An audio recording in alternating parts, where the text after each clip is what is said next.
Hey there.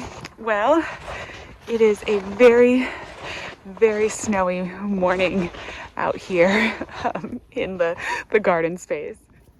Look at this sunrise though. Oh my gosh. It's so beautiful. I wanted to come out and kind of just check on what's been going on out here in the garden and kind of see the different tracks of the animals and where the deer are passing through. There's definitely a lot of deer in this garden, and I can kind of see where there's like rabbit tracks, the deer tracks going through. So it's a little bit, I don't know.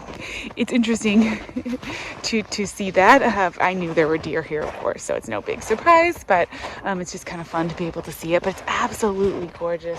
I mean, of course, there's nothing going on in the garden space right now, but it's still just like really beautiful to come out here. And I just wanted to come out and get in the snow and, you know, walk around a little bit and check out how it looks out here.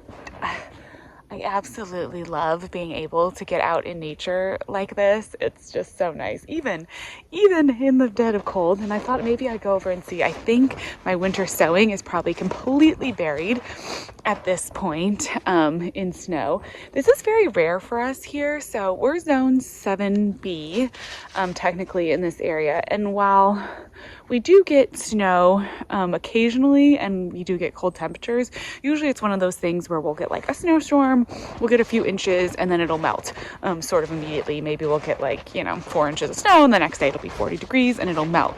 So this storm, we've actually had snow. I think we have like probably about 6 inches of snow. And what's kind of wild with it is that it's now, it snowed, and then it's been cold. Like it's stayed really, really cold here.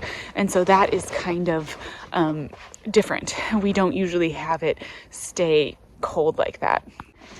And tonight we're supposed to get even more snow. I think 1 to 3 inches, chance of 1 to 3 inches of snow. So that's gonna be an interesting to see. We've had like the kids have had school off, just snow days.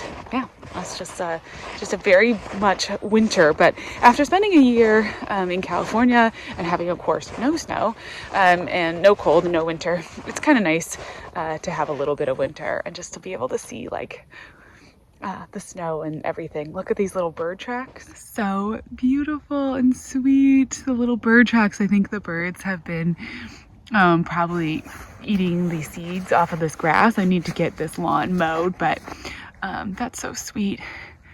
I did put out a little bird feeder. I absolutely love feeding the birds, and I don't even have, we're still waiting on all of the stuff for the garden, so I don't even have like my little hook where I can hang a bird feeder from. So I just put it on a log up by the house so that we could watch the birds. They haven't found it yet. It takes a little while before birds can find the bird feeder. But yeah, we're waiting for that. That'll be fun. I think these are more deer tracks coming right through where eventually the greenhouse will be. That's where the winter sowing is. right under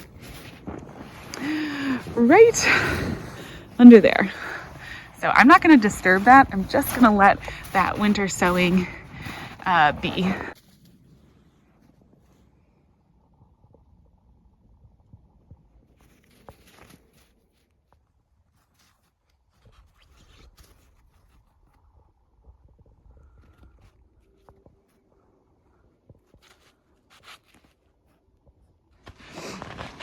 So although I can't really do much right now, I've been trying to figure out what kind of greenhouse I want to place here and getting all of that set up.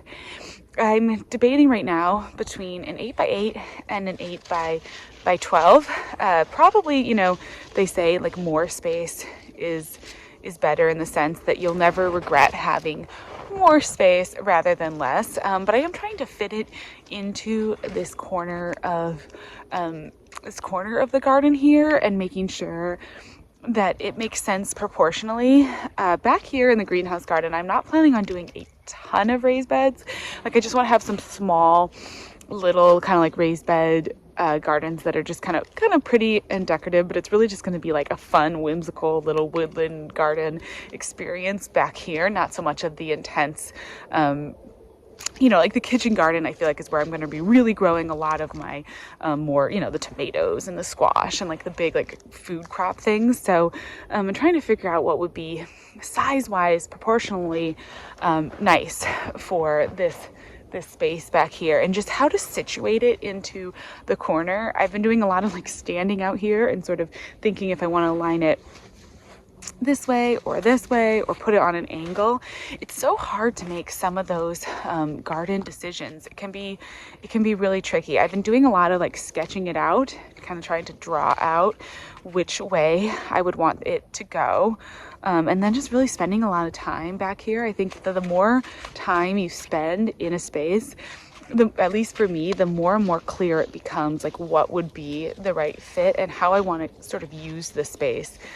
I've said it before, and I'm just like so grateful that I've had this opportunity to experience this space without anything set up. Coming here in January, there's not really much I can do, but even getting out here under the snow, it's sort of helping me to understand what would be good layout wise. Now, as far as like sunlight goes, that definitely is a big thing to consider for the greenhouse, and how it would be yet best to sort of utilize the sunlight. If I line it up, I guess this would be sort of like east-west-ish. It'll put a nice full, sort of as much of the full south-facing sun onto the side of the greenhouse, which would probably be actually really good. Although, you know, it does get really hot here in greenhouses in the summer, at least for like the winter months. It would be really nice to heat it up. So right now I'm kind of thinking of aligning it basically like east-west alignment with the door toward the west. I just think that that would be kind of nice, and I think really pretty for filming too, which of course is a little bit of a consideration for me.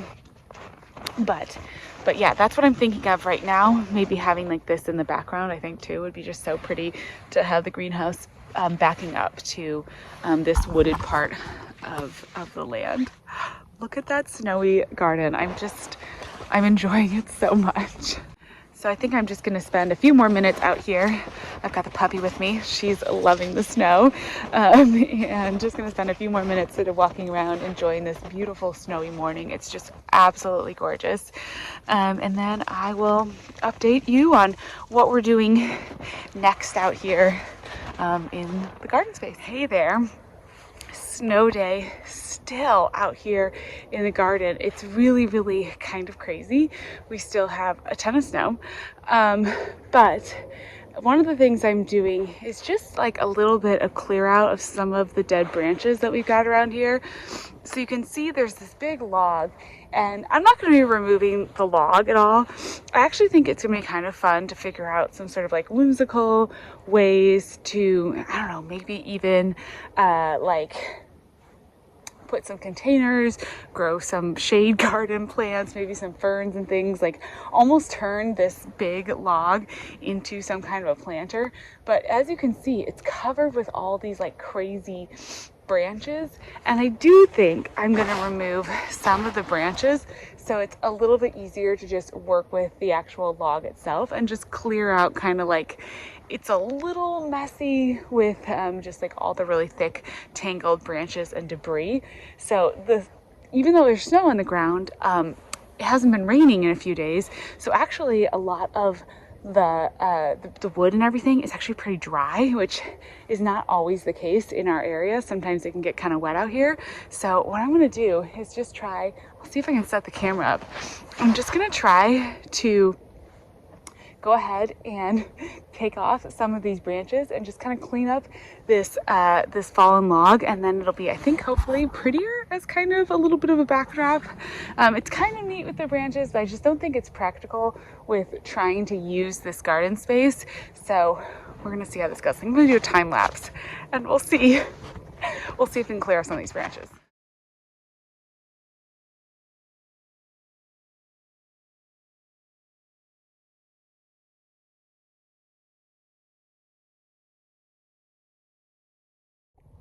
Okay, that one was a much harder wood than some of the other ones I was working on. There was a few that I did that must have been really, really rotted because they were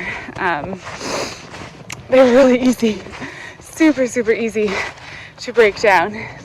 So I'm trying to get into some of these spaces that are pretty like uncleared and trying to figure out where I want to do. I'd love to set up like a little spot for, gosh, I'm breathing hard. A little spot to do like a little potting table. I kind of think right here is where I'm going to set up like a little table to do some potting and kind of have, I don't know, you know, just like all that kind of set up so I can make my containers, maybe figure out like a little setup, kind of just have a cute area. And then where I just was clearing some of those logs or those branches off the log next to my next to that big tree, I'm thinking that's where I might set up a little bit of a like a seating area, maybe clear out some of the undergrowth and then try to like level it slightly so that I could have like a little seating area. It's that or out in front of the greenhouse. It's going to kind of depend, but I want to give myself a little bit of freedom and options as far as the different spaces. But I'm liking this for like my little potting area, and then I'm just gonna have to kind of level it. And there's some branches and undergrowth on the ground. It's gonna take a little bit of clearing out, but I think this is gonna be a fun little like filming spot to make containers. And it's a pretty backdrop, I think, too, which is nice. These were the logs I was clearing earlier. You can see I started taking some just like the big branches off, and it was so much easier. That must be a much older tree, or not as, maybe it's like a pine. I don't know. The hardwood on that big log was something crazy. It's gonna take a bit of work to get this area ready. I'm collecting these logs now, and I'm actually saving a lot of them. I'm gonna start laying out where I wanna put the raised beds back here. And if you've ever had raised beds, you know that filling raised beds is like, it's expensive to get raised beds, and then it is expensive to fill raised beds. And oh my gosh. So I'm thinking I'm gonna use a lot of these like twigs and branches, and kind of, there's just so much dead growth in this wood, so I'm thinking I will just use a lot of that to fill up my raised beds. So I'm gonna I'm moving some, and then I think I'm gonna kind of like stack some up and set it out so it's ready to go. So when I get the raised beds, which I'm hoping to order pretty soon, and I got a few raised beds coming, and then a few more I'm gonna want to order, that I'm gonna be ready to just like set those up and then start filling them with the logs. Oh gosh, my arms are getting tired. I didn't really dress today for major log clearing, but I might do a tiny bit more. It's also hard as far as like the picking up of the sticks and the clearing of that portion with the snow. You can see all the sawdust in the snow. It's gonna take me a long time to do this. No, I do not have a chainsaw, although I could get one in here. And then I have to decide some of these like littler holly plants and so forth. I gotta kind of figure out whether I want to keep some of those or if I'm going to take out some of the holly. I really love the holly, and I've got a lot of pretty holly trees. So some of the smaller ones I may even try to dig up and move. I think that potentially if I moved some of the holly around, then it'd be kind of like really fun to just add, you know, some more holly in different places around the yard. So I may see if I can dig up some of this. I think I probably can. I'm trying to also take some before footage while I'm out here because I feel like there's gonna be a big before and after. So this is what it's looking like now. It's the January garden, but I just got word that the raised beds and all my garden stuff are gonna be dropped off hopefully later this week. So hopefully we should have some raised beds out there soon. Even if they're not filled, they'll at least be out there, and that's so exciting.